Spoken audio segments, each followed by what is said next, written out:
खुदावंद मसीह यीशु में मेरे अजीजों, मैं प्रभु यीशु मसीह के जिंदा मुबारक नाम में आप सबको सलाम अर्ज करता हूं।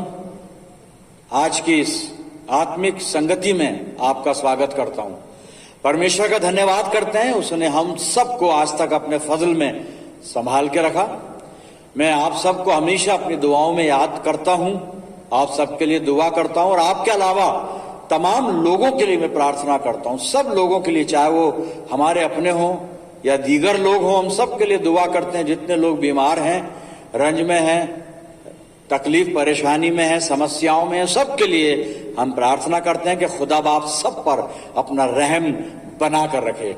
प्रियजनों, आज जो कलाम का हिस्सा जिस पर हम मनन करेंगे, मत्ती रचित सुसमाचार और उसका 3 अध्याय और 13 पद से 17 पद मैं आपके सामने पढ़ रहा हूं। आप अपनी बाइबल में देखिए।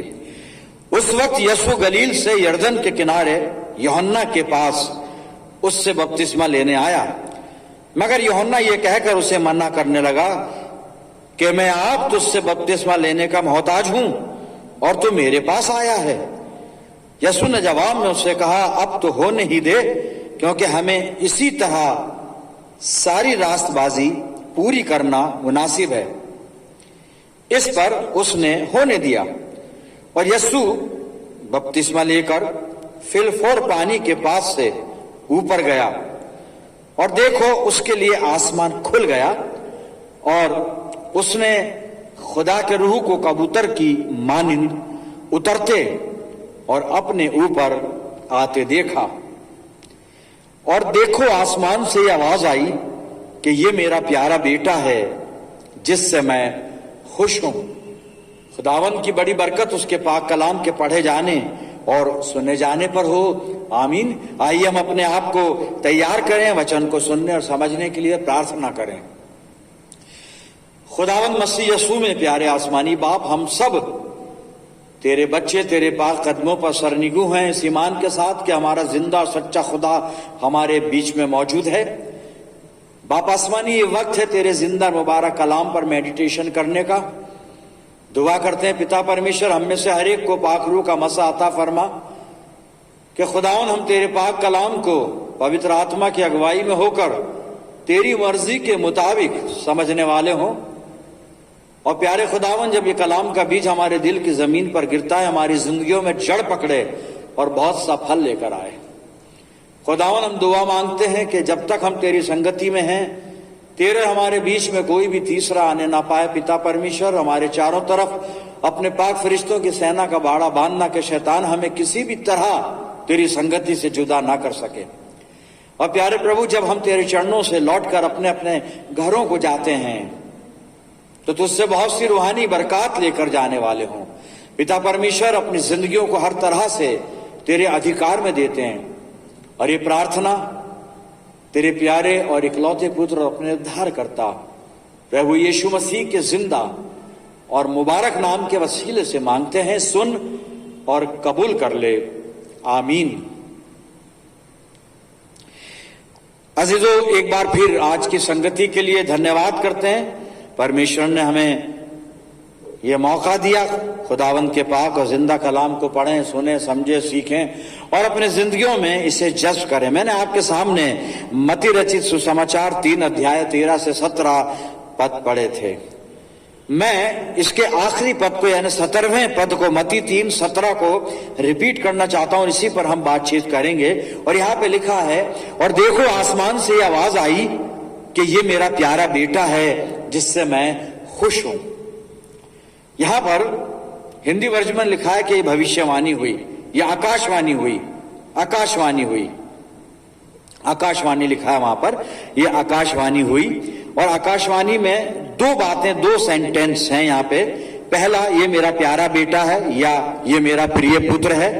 और दूसरा जो हिस्सा है वहां पे लिखा है जिससे मैं खुश हूं। इंग्लिश वर्जन में अगर देखें तो वहां पे ये जो आकाशवाणी हुई, आसमान से जो आवाज आई है, वो इस तरह से आई है, दिस इज माई बिलव्ड सन इन हुम आई एम वेल प्लीज्ड। ये मेरा प्यारा बेटा है जिससे मैं बहुत खुश हूं, जिससे मैं खुश हूं, I am well pleased. English में लिखा है आई एम वेल प्लीज्ड। खुदावंद मसीह यीशु ने यहां पर यरदन नदी में आकर यूहन्ना बपतिस्मा दाता से बैप्टिज्म लिया है।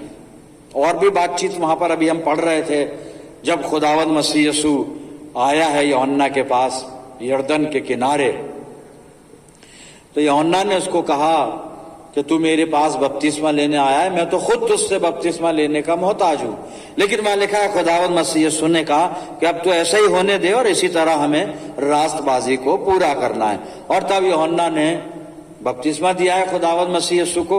और यहाँ लिखा है कि जब मसीह यीशु बपतिस्मा लेकर पानी से बाहर निकला है और किनारे पर आकर ऊपर की तरफ चला है, तो वहां पे लिखा है कि आसमान खुल गया और उसने खुदा के रूह को कबूतर की मानिंद, मसीह यीशु ने खुदा के रूह को कबूतर की मानिंद उतरते और अपने ऊपर आते देखा।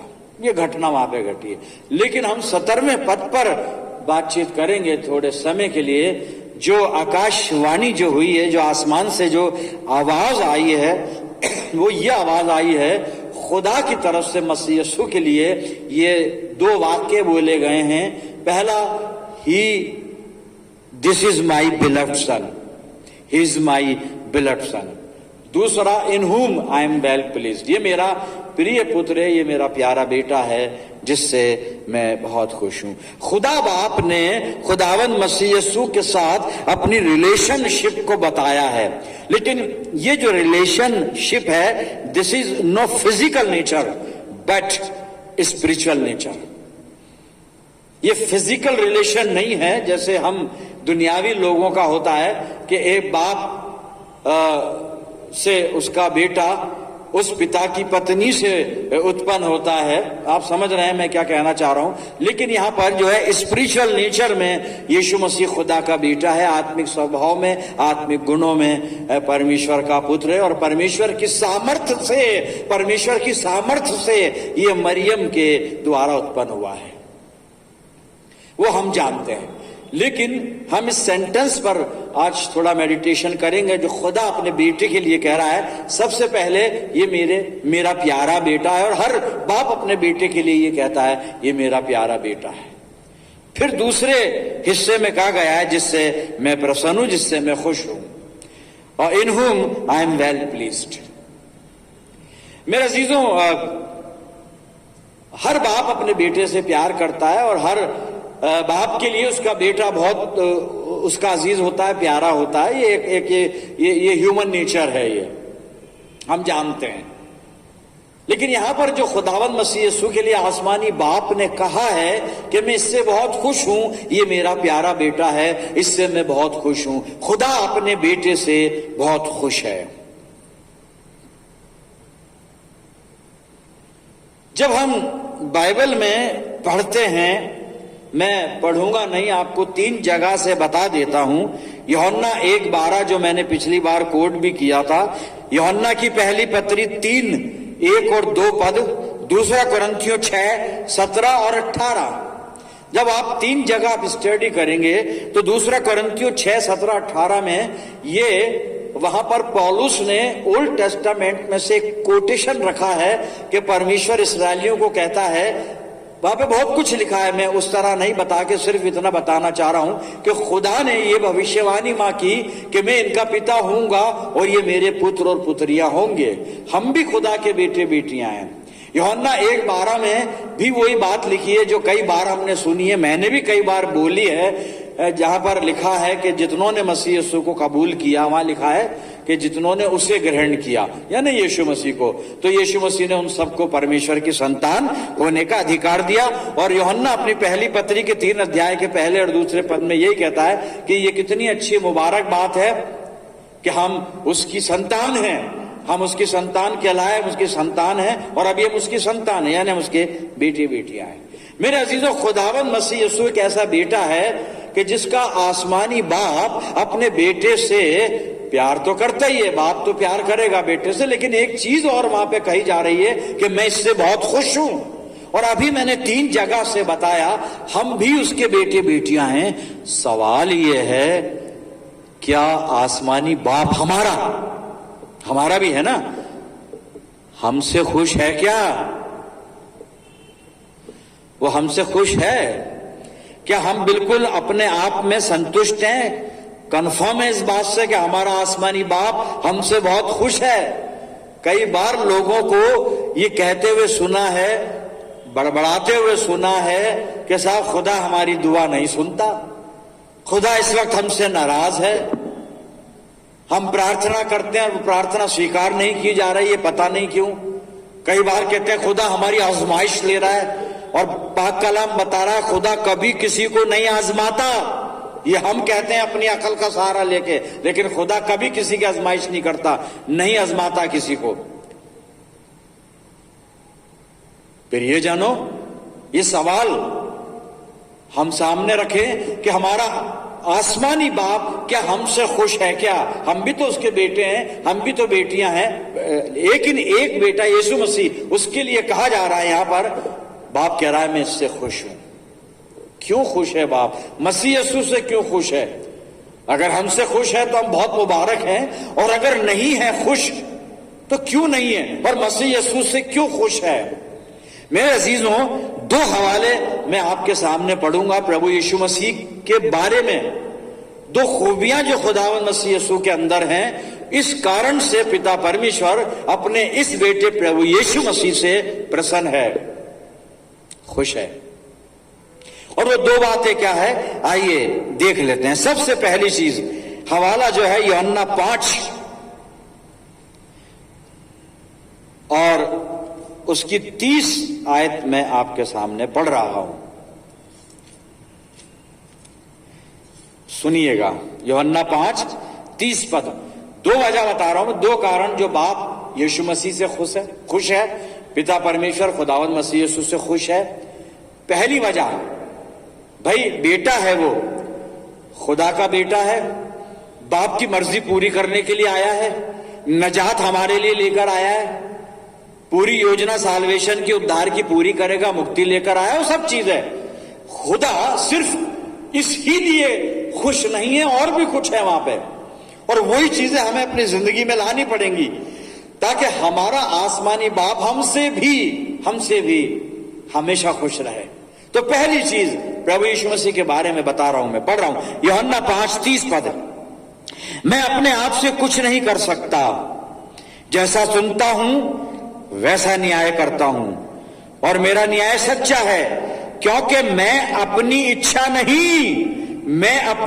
नहीं परंतु अपने भेजने वाले की इच्छा चाहता हूं। अर्थात ये वो बेटा है जो अपने आसमानी बाप की मर्जी को पूरा करता है। मेरे अजीजों, ये पहली चीज, पहला गुण। हम अपनी जिंदगियों को टटोलें कि क्या हम अपनी जिंदगियों में अपने आसमानी बाप की मर्जी को पूरा करते हैं क्या? आए हमारे बाप की दुआ में जरूर बोलते हैं कि जैसे तेरी इच्छा स्वर्ग में पूरी होती है वैसे पृथ्वी पर भी हो। भाई पृथ्वी पर पूरी करेगा कौन?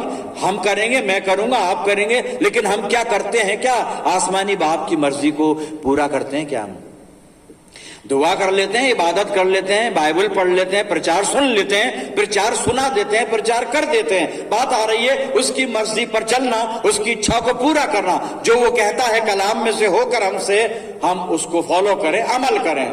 क्या हम उसकी मर्जी को पूरा करते हैं? यीशु मसीह अपने आसमानी बाप की इच्छा को पूरा करता है। कहता है मैं अपनी इच्छा नहीं बल्कि उसकी इच्छा हमेशा पूरी करना चाहता हूं, उसकी मर्जी पूरी करता हूं। पहली चीज। दूसरी बात या दूसरी खूबी जो खुदावंद मसीह यीशु में यहां पर पाई जा रही है मेरे अजीजों, कलाम में से ही अपन देखेंगे। यूहन्ना 8:28 और 29 पद में पढ़ रहा हूं, और सुनिए आप। जो दूसरा गुण है प्रभु यीशु मसीह में, जिसकी वजह से बाप अपने बेटे से अर्थात पिता परमेश्वर प्रभु यीशु मसीह से खुश है। यूहन्ना 8:28-29 पद। तब यीशु ने कहा, जब तुम मनुष्य के पुत्र को ऊंचे पर चढ़ाओगे तो जानोगे कि मैं वही हूं। मैं अपने आप से कुछ नहीं करता, परंतु जैसे मेरे पिता ने मुझे सिखाया वैसे ही ये बातें कहता हूं। 29 पद में लिखा, मेरा भेजने वाला मेरे साथ है उसने मुझे अकेला नहीं छोड़ा, क्योंकि मैं सर्वदा वही काम करता हूं, मैं सर्वदा वही काम करता हूं जिससे वो प्रसन्न होता है। यीशु मसीह कह रहा है मैं हमेशा वही काम करता हूं जिससे मेरा आसमानी बाप खुश होता है। पहला सवाल हमने किया था कि क्या हम अपने पिता परमेश्वर की इच्छा को पूरा कर रहे हैं अपने जीवन में। अब यहां पे दूसरा सवाल अपने से पूछें जो यीशु मसीह कह रहा है कि मैं वही काम करता हूं जिससे वो खुश होता है, तो क्या हम अपनी जिंदगी में हमेशा वही काम करते हैं कि जिससे हमारा आसमानी बाप खुश होता है। मेरे अजीजों, अपनी जिंदगियों को हम टटोल कर देखें, टटोल कर देखें। हम उसके बेटे बेटियां तो बन गए, कलाम की बरकत हमें मिली यीशु मसीह के मार्फत, हम उसकी संतान हैं, लेकिन क्या हमारा बाप हमसे खुश है? मसीह यीशु से खुश था, बाइबल में रिकॉर्ड है, कलाम में लिखा हुआ है, ये मेरा प्यारा बेटा है जिससे मैं खुश हूं। मेरा आसमानी बाप क्या मुझसे आज खुश है क्या? अगर है तो मैं बहुत मुबारक, और नहीं है तो क्यों नहीं है? और इसलिए नहीं है कि ये दो खूबियां मेरी जिंदगी में नहीं है।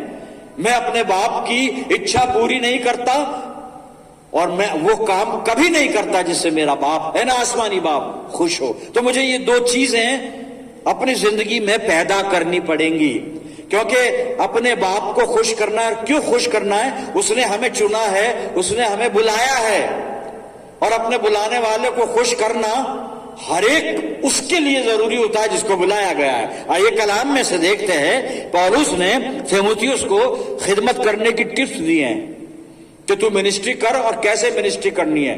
तो तीमुथियुस को कुछ लिख रहा है, मैं आपके सामने पढ़ता हूं। दूसरा तीमुथियुस और 2 अध्याय और 4 पद सुनिए। पौलुस क्या कहता है, तीमुथियुस को सिखा रहा है, और तीमुथियुस को यह बता रहा है कि तो यीशु मसीह का स्वामी भक्त सैनिक बन जा, उसका सेवक बन जा। लेकिन यहां पे लैंग्वेज उसने जो ली है वो आर्मी की लैंग्वेज, टेक्निकल लैंग्वेज ली है। तो क्या यहां पे लिखा है? दूसरा तीमुथियुस 2 अध्याय 4 पद में लिखा है, जब कोई योद्धा लड़ाई पर जाता है तो इसलिए कि अपने भर्ती करने वाले को प्रसन्न करे, अपने आप को संसार के कामों में नहीं फंसाता। मकसद क्या है उसका? कि अपने भर्ती करने वाले को खुश करे। मेरे और आपके बुलाए जाने का जो मकसद है, खुदा ने मुझे और आपको जो चुना है, बुलाया है, हमारी बुलाहट का मकसद यह है कि हम अपने आसमानी बाप को खुश करें अजीजों। और पौलुस एक जगह यही बात अपने अंदाज में और लिखता है। मैं कुलस्सियों की पत्री निकाल रहा हूं आपके सामने, कुलस्सियों और 1 अध्याय और 17 से 18 पर सुनिएगा। कुलस्सियों 1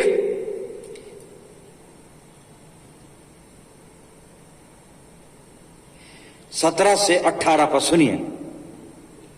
यहां पे लिखा है, वही सब वस्तुओं में प्रथम है और सब वस्तुएं उसी में स्थिर रहती हैं। वही देह अर्थात कलीसिया का सिर है, वही आदि है और मरे हुए में से जी उठने वालों में पहलौठा, कि सब बातों में वही प्रधान ठहरे। मतलब हमें उसकी अधीनता को अधिक स्वीकार करना है मेरे अजीज। हम उसके अधीन है, वो हमारा सर्वस्व है, वो हमारा हेड है, हमारा सर है। लेकिन एक चीज और मैं आपको बताना चाहता हूं, गलातियों की पत्री को भी देखें, और गलातियों 1 अध्याय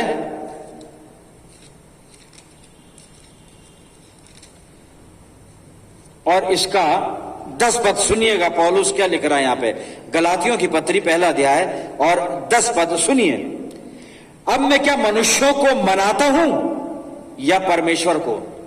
हम किसे मना रहे हैं? लोगों को खुश कर रहे हैं या आसमानी बाप को? पौलुस ये लिख रहा है कलीसिया को अपने बारे में। जी सुनिएगा, अब मैं क्या मनुष्यों को मनाता हूं या परमेश्वर को? क्या मैं मनुष्यों को प्रसन्न करना चाहता हूं? यदि मैं अब तक मनुष्यों को ही प्रसन्न करता रहता तो मसीह का दास ना होता। बस इतना ही काफी है। अगर मैं मनुष्यों को खुश करने वाला होता, पौलुस कह रहा है, तो मैं कभी मसीह का दास ना होता, कभी मसीह का सेवक ना होता, कभी मसीह का अनुयायी ना होता।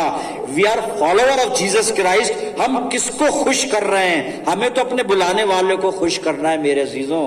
अर्थात परमेश्वर को और प्रभु यीशु मसीह को। हमें इन्हें खुश करना है। आज अपनी जिंदगियों को टटोल के देखें, हम किन्हें खुश कर रहे हैं, किन को खुश कर रहे हैं। और ये खुश करने के लिए एक काम और करना पड़ेगा। ये आखिरी हवाला है, और जो हमें करना है अब वो सुनिए। करना क्या है सुनिएगा। रोमियो की पत्री निकाल लीजिए और 8 अध्याय, रोमियो 8 और 8 से 9 पद पहले पढ़ रहा हूं। 8 और 9 पद पहले पढ़ रहा हूं मैं। रोमियो 8 सुनिएगा। और जो शारीरिक दशा में हैं वे परमेश्वर को प्रसन्न नहीं कर सकेंगे, नहीं कर सकते, कर सकते लिखा है यहां पे। और जो शारीरिक दशा में हैं वे परमेश्वर को प्रसन्न नहीं कर सकते। तो पहले तो हम अपनी जिंदगियों पे गौर कर रहे हैं कि हम कैसी दशा में जी रहे हैं। शारीरिक दशा में जी रहे हैं या आत्मिक दशा में जी रहे हैं। अगर शारीरिक दशा में जी रहे हैं, दुनियावी तौर तरीके से जी रहे हैं, तो कभी खुदा को खुश नहीं कर सकते और कभी ये सुन नहीं सकते अपने बारे में कि खुदा हमारे लिए ये कह दे कि ये मेरा प्यारा बेटा या मेरी प्यारी बेटी है और इनसे मैं खुश हूं, क्योंकि हम शारीरिक हैं। अगर तो हमें शारीरिक नहीं बन के रहना है, आत्मिक बनना है। जी आगे 9 पद, परंतु जबकि परमेश्वर का आत्मा तुम में बसता है तो तुम शारीरिक दशा में नहीं परंतु आत्मिक दशा में हो। यदि किसी में मसीह का आत्मा नहीं तो वो उसका जन नहीं है। पवित्र आत्मा हमारे अंदर होना लाजिम है, जरूरी है मेरे अजीजों। तभी हम आत्मिक बन सकते हैं, और आत्मिक बनने के बाद ही हम अपने आसमानी बाप को खुश कर सकते हैं। वो क्यों? अब आखिरी पद में पढ़ रहा हूं, रोमियो की पत्री 8 अध्याय और 14 पद। रोमियो 8 14 पद अब सुनिएगा। इसलिए कि जितने लोग परमेश्वर के आत्मा के चलाए चलते हैं वे ही परमेश्वर के पुत्र हैं। और अगर परमेश्वर के पुत्र हैं तो निस्संदेह परमेश्वर उनसे प्रसन्न है। मेरे अजीजों, अपनी जिंदगियों को टटोल लें कि क्या खुदा हमसे खुश है या नहीं है। अगर है तो हम बहुत मुबारक हैं, फिर दोहरा रहा हूं। और अगर वो नहीं है तो हमें आत्मिक बनना पड़ेगा। यहां वचन कह रहा है कि हमें शारीरिक दशा में नहीं जीना है, हमें आत्मिक स्वभाव में जीना है, रूहानी बनकर हमें जीना है। और फिर यहाँ पे जो रोमियो 8:14 में लिखा था कि जो पवित्र आत्मा के निर्देशन में चल रहे हैं, पवित्र आत्मा के द्वारा जी रहे हैं, रूहानी जिंदगी जी रहे हैं, वो ही परमेश्वर के पुत्र हैं, बेटियां हैं, बेटे हैं, और उन्हीं से खुदा खुश है। तो परमेश्वर करे कि हम रूहानी जिंदगी जिए ताकि हमारा आसमानी बाप हमेशा हमसे खुश रहे और हम उसकी बरकतों में हमेशा बने रहें और अपने पिता परमेश्वर की संगति में हमेशा बने रहें। पवित्र आत्मा हमारी अगुवाई करे कि हम वो बेटे और बेटियां बन जाएं कि हमारा आसमानी बाप हमारे लिए भी कह सके कि मैं अपने इन बेटों से खुश हूं। आइए प्रार्थना करें। प्रभु यीशु मसीह में अनुग्रहकारी पिता परमेश्वर, धन्यवाद करते हैं दयालु पिता जीवित वचन के लिए जो तूने हमारे मनों में रख दिया कि हम पवित्र वचन, जीवित वचन के मार्गदर्शन में होकर आत्मिक जीवन जिए, आत्मा के अनुसार चलें, यानी पवित्र आत्मा के अनुसार तेरी पवित्र इच्छा को पूरा करें, हमेशा वो काम करें जिनसे तू खुश होता है, ताकि हम भी तेरे उन पुत्रों और उन पुत्रियों की श्रेणी में आ जाएं कि जिनके लिए आसमानी बाप तू ये फरमा सके कि मैं अपने बेटों से, अपनी बेटियों से खुश हूं। प्रभु जी, अपनी जिंदगियों को तेरे अधिकार में देते हैं। पवित्र आत्मा के द्वारा हमें आत्मिक बनाना और हमें आत्मा की राह पे चलाना, कि हम आत्मा में जीना सीखें और पवित्र आत्मा के निर्देशन में अपनी जिंदगी को बसर करें। अपनी जिंदगियां तेरे इख्तियार में देते हैं। प्यारे प्रभु, मैं दुआ करता हूं जितने लोग इस प्रार्थना में मेरे साथ शामिल हैं, इन सब अजीजों पर तेरी शफकत, रहमत और बरकत का साया हमेशा बना रहे। दयालु पिता, अपनी जिंदगियों को तेरे चरणों पर रखते हैं, हमारी अगुवाई करना। और ये प्रार्थना तेरे प्यारे पुत्र, अपने उद्धारकर्ता प्रभु यीशु मसीह के जिंदा और मुबारक नाम के वसीले से मांगते हैं। सुन और कबूल कर ले, आमीन। अब हमारे प्रभु यीशु मसीह का अनुग्रह, पिता परमेश्वर का प्रेम, पवित्र आत्मा की सहभागिता हम सब के साथ, समस्त विश्वासियों के साथ, हमारी सब कलीसियाओं के साथ अब से लेकर हमेशा तक होती रहे। आमीन।